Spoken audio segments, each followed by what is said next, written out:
Good morning, it's 8 o'clock. Welcome to our 5th week of Cardi-OH weight management. This morning I'm going to introduce our hub team. I'm Shannon Switkowski, the clinic coordinator to my left. I'm Jim Warner. I'm Goutham Rao. I'm the director of this series. And I'm Rick Carnacci, the web content producer for the Cardio program. Okay, thank you. We'll get started. We have a big session today. Dr. Rao. These are our disclosures. Neither Jim nor I have anything to disclose. And you can read Adam and Chris's disclosures there at your leisure. Next slide. So we are continuing on our journey discussing weight management with a focus on communication and promoting behavior change rather than some of the other more technical aspects, which I promise you we will address through this series. Before I get started, I wanted to address, as we often run out of time for our echo sessions and are not able to address every question, but there was a question, I believe, last week about intermittent fasting, and I'd like to address that as briefly as I possibly can. So the question really was, is intermittent fasting effective for weight loss? Is it an effective strategy? And the answer is yes, it is, if people follow it to the letter, following at least a 12-hour fast.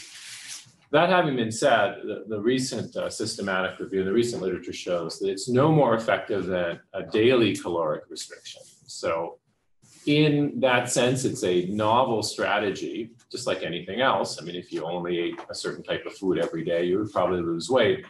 But it's a novel strategy that can be effective, but other strategies are equally effective. And the way I put it, because Jim and I have a lot of patients who have embraced it, is if it's working for you, that's fine.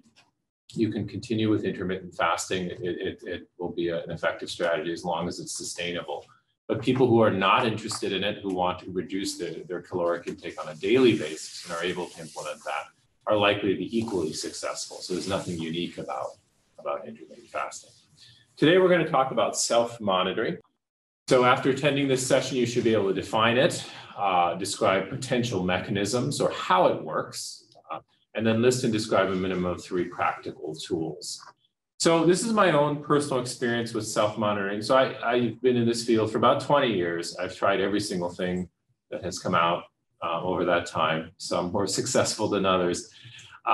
In the mid-2000s, I was very interested, I still am, in behavioral economics, and I happened to have a mentor who was one of the world's leading behavioral economists at Carnegie Mellon. Was actually nominated for the Nobel Prize in Economics at one point. And some of you are familiar with Tversky and Kahneman, who were his mentors back in the 70s. And he does a lot of work with reward systems and behavioral economic strategies to promote behavior change. One important principle is something called loss aversion. So if I say, hey, you can win $50, it's not very motivating for you to do something. But if I give you $50 and say, I'm going to take this away unless you do something, it is very motivating because that's a loss aversion and you feel like that $50 is yours. And so we did this with adolescents. We did a study in 2010, 2011, where we provided them with financial incentives for self-monitoring. So they started with $50 in their online account. And all they had to do is record some key behaviors, which we can talk about later on a daily basis. If they missed a day, assuming they were not ill or traveling, these are kids. If they missed a day, nothing really happened. If they missed 2 days, the amount of money in their account declined by 20% and went all the way down to 0. And you could earn, I believe, $360 over the course of a year, roughly.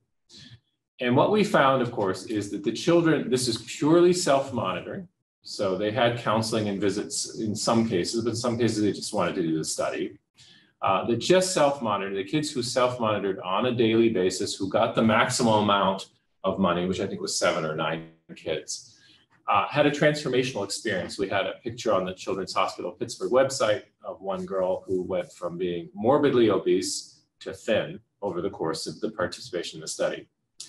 The majority of children were not motivated, unfortunately, by the financial incentive. The reason being, the requirements were you had to have a supportive parent, high-speed internet at home. Remember, this is almost 10 years ago.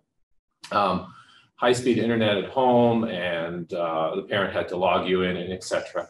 And you can imagine that most of these children were more upper middle class, and $360 to a child in that position means absolutely nothing. Their parents can buy them anything they want, so why would I bother trying to earn money? But that having been said, the ones that did self-monitor, the principle was the self-monitoring part was so effective they didn't need any other intervention, which got me thinking that this by itself can be a very effective strategy.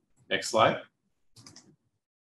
So self-monitoring refers to the observing and recording of eating and exercise patterns, followed by feedback on the behaviors. This is an ADA, American Diabetes Association definition. And I think most of us understand what it is. And we also have some instinctual understanding of why it works. But let's go to the next slide and talk about that for a moment. How does it work? Well, there's lots of ways it works. Essentially what it does, it makes you aware of your own eating and physical activity behaviors. We do now in 29 have multiple ways to measure energy expenditure pretty accurately. And this began with the Body Media Company a long time ago, but now you've got Fitbit, you've got all kinds of things out there. Get a pretty accurate picture of how much energy you're expending. We do not, however, in 2019 have an accurate way to measure energy intake. If that ever happens, I guarantee you the problem of obesity will be solved. We will have devices that say, you've reached your caloric intake limit for the day, you're done. I know it's only 4 p.m., but you're done. And this information is being transmitted to your healthcare team. So if you exceed it, that's your, we know exactly what the problem is. But that is many, many years away. I put this slide up here because I think it's very interesting. This is a study done in Tanzania, a hunter-gatherer group. Now, there are apparently very few true hunter-gatherer tribes remaining in the world. You think there would be some. There are a few in the Amazon rainforest, there's some in Papua New Guinea, and there's very few left in Africa. There are none among our First Nations, Native American tribes anywhere in North America. Most of them seem to have high-speed internet. By contrast, they're doing quite well. And very, very few, as I said, only in the Amazon rainforest. And that's it. True hunter-gatherers are extremely, none, absolutely none in Asia. They're all agricultural or urban groups, and none, absolutely none in Europe, which you would imagine, or the Middle East or North Africa. So this particular tribe is interesting because they were observed over time. They practice a true hunter-gatherer lifestyle. Not that they have to, they have chosen this. They could urbanize and become like everybody else in Tanzania if they wanted to, but they've chosen this lifestyle. And what they've noticed is that when they eat infrequently, they have absolutely no control over how much they're actually eating. They have no awareness whatsoever. And this is common for all human beings. In other words, we have no ability on our own to self-monitor our food intake because of this hunter-gatherer background, which we all have ancestrally. So in other words, if food is presented to you every 2 days, you are going to eat as much and as quickly as possible, and because you never know when the next meal is coming from. Those are in our DNA. What happens when food is available in Cleveland, where we live?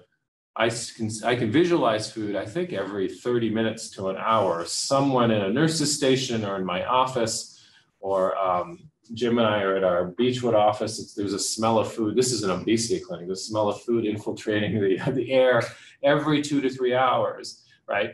We still have that instinctual impulse to eat as much as possible as well. What they also found is these hunter-gatherers obviously don't have any obesity, but it's the amount of calories as a fixed human characteristic that we need. So they eat every 2 days, and they have to because they don't know when food is coming next for them. But their activity level you think would be astronomically high, and that's not really the case. They don't expend a lot more energy than than we would, for example.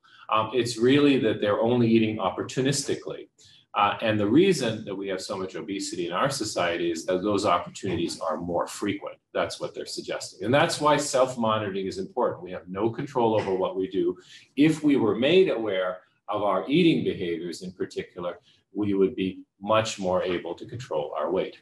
So some core principles: self-monitoring does work. The number of studies is enormous. There's no point in listing meta-analysis and cohort studies, et cetera, et cetera. It is dose dependent. The more often you self-monitor, the more likely you are to achieve your weight loss goals. The means seem to be very unimportant. I do some work with one of these technology incubators in Chicago called Matter, where these companies present to you. It's kind of like the Shark Tank, but it's all health technology.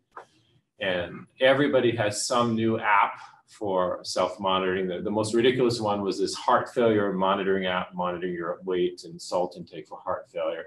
And I'm thinking, I said to the young woman who was promoting this, that, so you're 75 years old, you have heart failure, and you're saying, gee, if I could only monitor my behaviors if I had an app on my smartphone to do so, because that's what's the barrier is. And of course it's not. Technology is a means to an end. You can self-monitor on paper. Some people do it quite effectively. There are tons of resources available. Next slide. I'm not going to go into it. I mean, if you suggest 10 of them, someone will tell you there's 10 more. There's Noom, there's this and that. They're all effective if people use them to make themselves aware of their behaviors, but they come in some 4 basic forms. Paper logs, which people seldom don't use anymore, but they can be very effective for older patients, especially. Electronic diaries, activity monitors is a form of self-monitoring, obviously. Behavioral diaries, which I've used as well. So many, many different methods, all equally effective. Their use really depends on patient preference more than anything else. Next slide, Rick. So here's what the simplest form of self-monitoring, which I've gotten excited about. I was talking to Jim about last week. I'm doing a study. I'm not the PI on it. It's certainly not my area of expertise, but our head of surgical oncology here studies pancreatic cancer and states that early weight loss is a sentinel sign of pancreatic cancer. And I know here we're talking about obesity, and this is the opposite problem. So unintentional weight loss is a very serious problem. So we took 50 of my own personal patients and asked them to weigh themselves once a week and to send their weight back by text message to a central repository. And I was a little skeptical. These are all people I know very, very well. And we're not concerned with what their weight is, and they're not as especially high risk for pancreatic cancer, but we want to just see if they're able to do it. There is a financial incentive for doing it. They get $1.60, I think, every time they weigh themselves. So it's not a huge amount of money. And a lot of them, I presented them when I consent them, I leave the part about getting paid to the very end. And even before I get to that part, they say, yeah, sure, I'd love to do this. This sounds great. 99% of these folks are doing this on a weekly basis. They are all older, 60 plus, predominantly African-American, except for a couple of folks. Many of them have chronic illnesses. They're not wealthy people by any means, but they're doing it, and they're doing it successfully. So it got me thinking that this is the easiest form of self-monitoring, to monitor your caloric intake. And if you've ever seen the guidelines which are promoted to us from the Dietary Guidelines Committee, from the Childhood Obesity Committees, et cetera, there are lines such as consume less than 300 milligrams of cholesterol per day. Limit your saturated fat intake to no greater than 10% of your overall intake.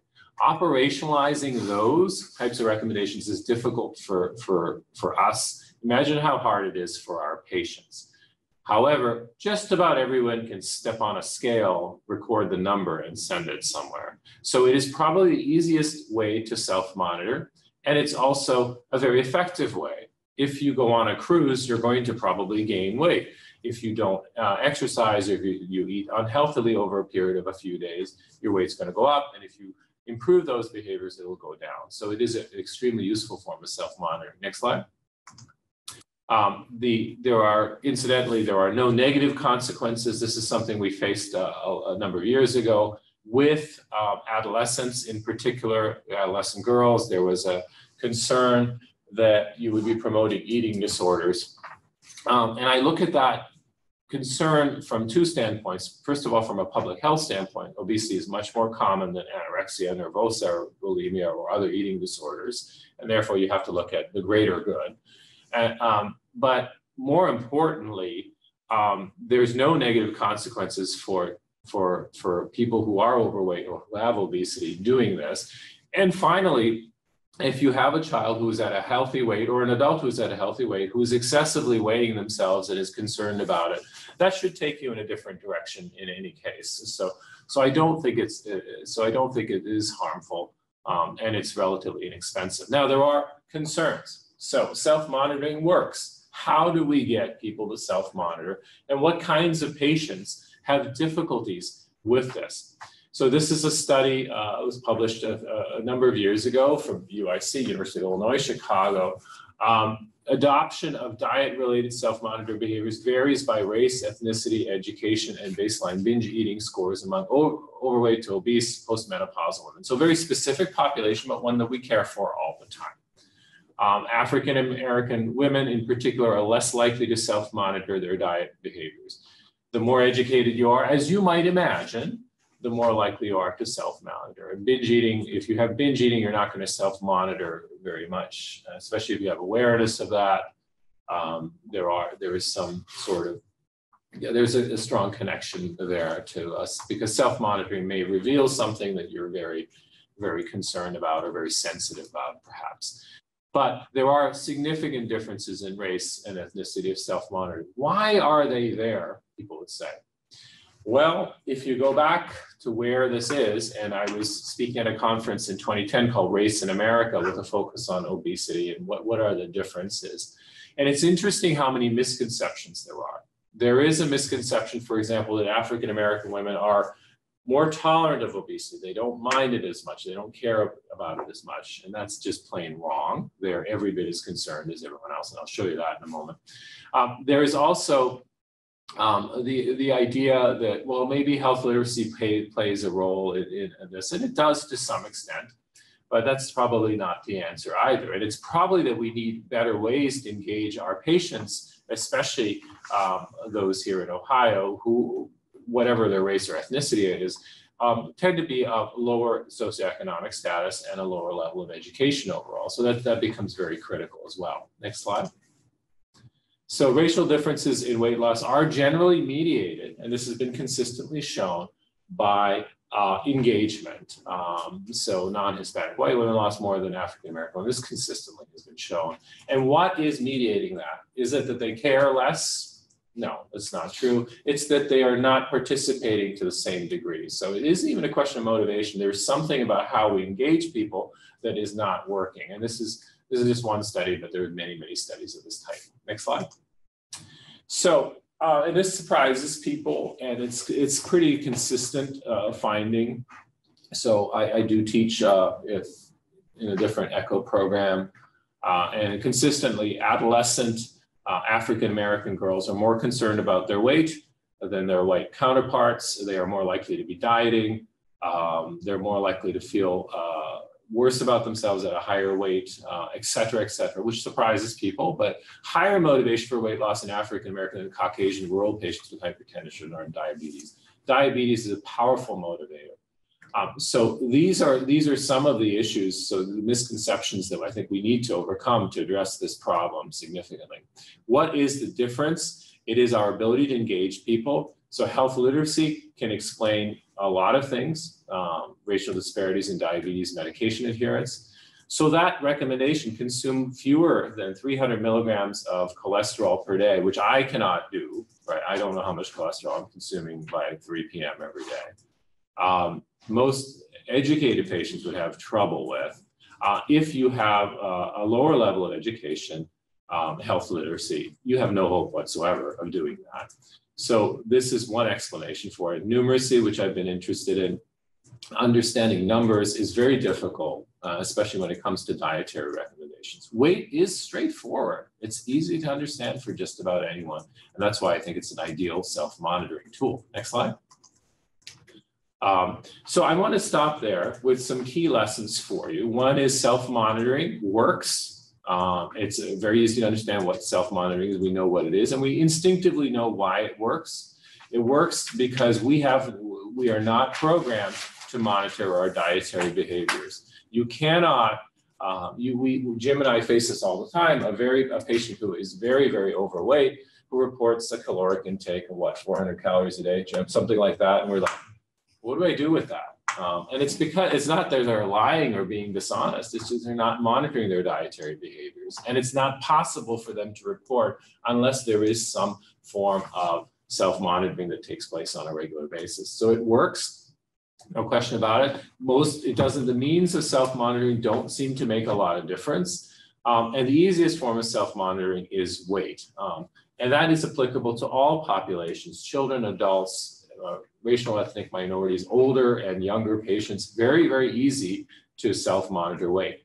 There are racial and ethnic differences and age-related differences in the ability to self-monitor, which, as you imagine, might be motivated might be mediated to some extent by education, but not by motivation or concern or interest. It's more how these folks are engaged, and that is something we desperately need more of as well, more meaningful ways to engage our patients in self-monitoring, especially weight.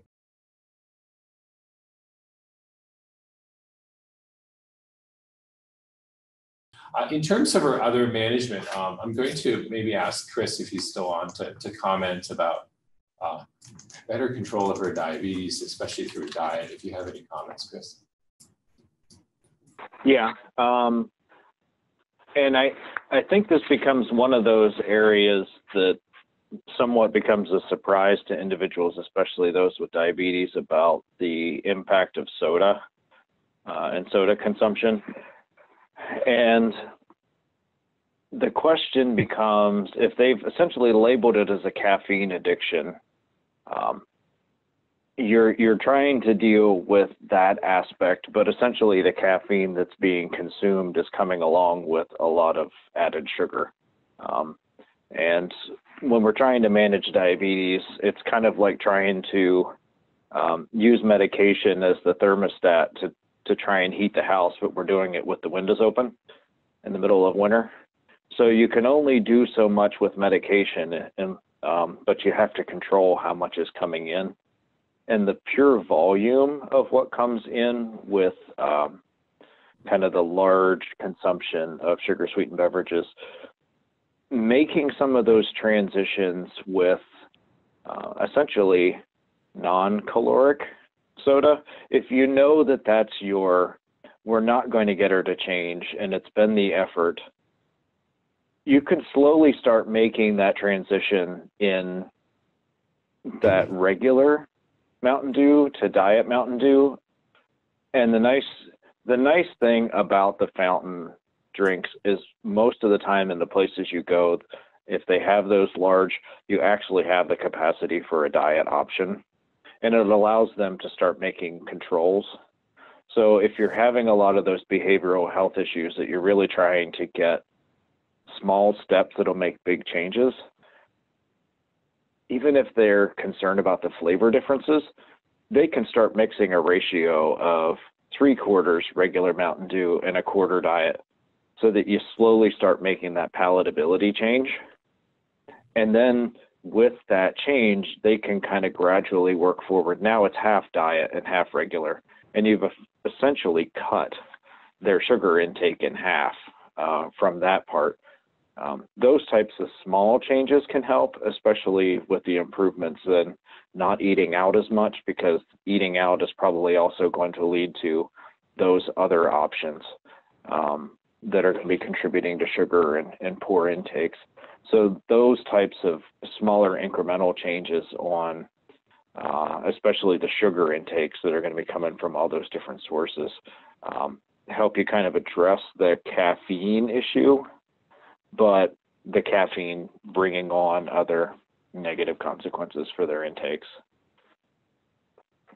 Thank you, Chris. That's very wise, very relatively straightforward advice. I mean, each 300 12-ounce can of soda over the course of a year can add 7 to 10 pounds, just one serving a day. So I'm assuming she's having much more than that. Thanks for the clarification from Crosswitch. It sounds like she is on a GLP-1 agonist, the Trulicity at the maximum dose, which is wonderful. She's not on an SGLT2, which I would consider as well with her. So, so she does have some additional medication. I just thought she was on insulin.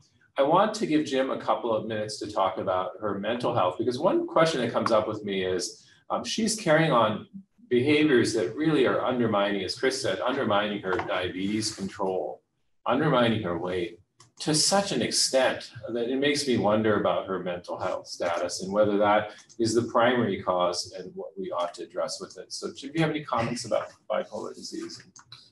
Yeah, so she's been recently diagnosed with borderline personality disorder, which is really a disorder that has to do with difficulty in self-regulation and impulse control. And so, what we may be seeing here with some of her behaviors are really, her difficulty controlling her impulses to satisfy urges for sweetened beverages, to eat impulsively at fast food restaurants and things like that. So this is a fairly serious disorder that can affect many areas of a patient's life. And the good news is that a couple of things. One, people do seem to improve over the decades. It's profound oftentimes in late adolescence and in their 20s and 30s, but she's now, I think 43 or something. And so they learn through life experiences, and what we find is people do, the symptoms do improve over time. So she may be on that trajectory. But there is also a very good, effective modality for this called dialectical behavioral therapy, which is really a combination of cognitive behavioral therapy and mindfulness, learning mindfulness techniques. And this may not only be effective for her bipolar disorder, but also for her mindful eating, improving her mindfulness with respect to eating. So it could be very helpful in both ways. This is oftentimes offered in groups. I don't know about whether there are Medicaid programs that cover this, but I would not be at all surprised if there are Medicaid programs, because it is a serious problem that affects a large number of people and has a great deal to do with behaviors that aren't healthy for them, and oftentimes affect their relationships with others and so forth. So I really encourage you to use your behavioral health services that you have access to explore, to see if there's dialectical behavioral therapy or some kind of a therapy, whether it be individual or group, for borderline personality disorder, which would then hopefully help her a great deal in getting a handle on her impulse control, which could then in turn help her with her weight problem. I also just want to offer that you've done some great things with this patient in helping them set some goals for cooking more meals at home and for reducing their caloric intake of Mountain Dew. Excuse me. And so this is a great opportunity for self-monitoring on her part. And a simple thing that can be done with patients is to just print out a paper calendar for, say, this month and next month from Google online, and present that to the patient, say, engage them in a conversation about this using motivational interviewing techniques and seeing if they're interested in doing this. But a simple technique is simply each day that you make one full meal at home, I want you to put a circle on that day on the calendar. And I want to see how many days, let's see how many days you can go without breaking that chain. So it's essentially those circles link into a chain. How many days in a row can you go without breaking that chain? And if you do break the chain, just start a new chain then, see how many days you can go again. And then if you could bring that back in, we can discuss that. That would be great. You could do the same thing, perhaps set one goal at a time, but with the Mountain Dew, how many days are you able to get, say, 2 full glasses of water in a day or something along those lines? So those are just a few self-monitoring tips that you might be able to add. Thank you, Jim. This is a fascinating case. I wish we could address everything. I'm going to try to get through a few brief comments and then we'll wrap things up. So I'm sorry if we end a minute or so late. I talked about self-monitoring weights over time. Will Medicaid pay for scale? No, they will not. a scale. The scales we bought for our patients were $14.49 at Costco. So it's not, that's probably less than she spends eating out with her boyfriend on one evening. So I don't think it's a huge barrier, and it may be something helpful. And we didn't talk about self-monitoring weight, but it might be something helpful for her. A couple other comments. The traditional thinking about bariatric surgery was if somebody had an active psychiatric disorder, they were not good candidates for bariatric surgery. Beginning about 7 or 8 years ago, we noticed that some of the people who did have major depression, a major personality disorder, or bipolar disease underwent bariatric surgery. And in many cases, as in the case of diabetes, their illness was cured. It was even cured before they lost a significant amount of weight. It's not because they're losing all this weight and their life is wonderful and they're getting out and meeting friends. There is something strange that we don't understand about it. So I would advise you to keep her engaged with the bariatric surgery program as much as possible.